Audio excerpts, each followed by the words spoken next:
Hello people.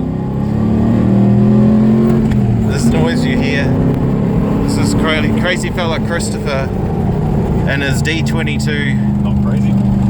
Oh, it's all crazy. We're hooning around in Hamilton. We're just looking at trigger patterns and stuff just to make sure I've cleared a tiny little fault. The car had just a little bit of debris on the trigger sensor. So this beastie's running a Link G4. I think we've got a Extreme in here, G4 Plus Extreme. And as you can see, we've got our dashes working and all that sort of carry on. Everything works in it, eh? Yep. We didn't get the air conditioning going. Aircon's not going yet. Yeah, we didn't put that in, but that could go. We could make that go.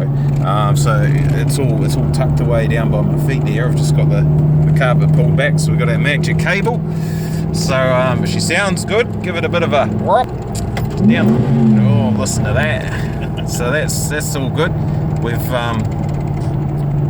just cruising around on a beautiful day, just checking we've got it right. I'm pretty sure we've nailed it. So I'll put this on pause and we'll be back in a second, and we'll be in the driveway and we'll show you around the truck.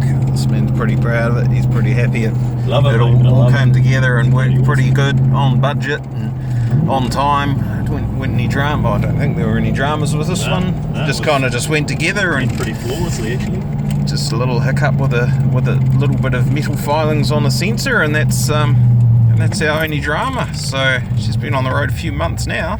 All right, talk in a second. Right, here we are. VK45DE from SEMA. So it's an earlier one. So this had a slightly different throttle body on it, and I've modified that to fit a better one. And it's variable valve timing on the inlet. What else have we got?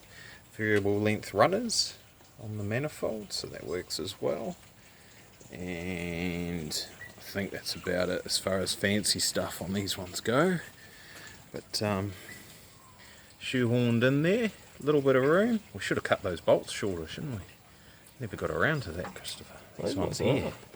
It'll hurt someone's hands one day with hanging stuff in there. So, a little bit of room. I won't say there's lots of room. A little bit of room. Heat shields down there to stop brake pipes cooking up and the brakes failing and all that. I think we've got most of the aircon plumbed up. I think we needed the low pressure return. Would have needed a custom hose.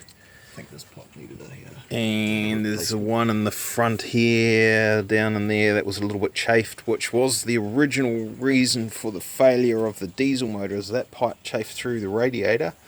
And long story short, kaboom, end of motor. And so that was quite expensive to fix one of those diesel motors.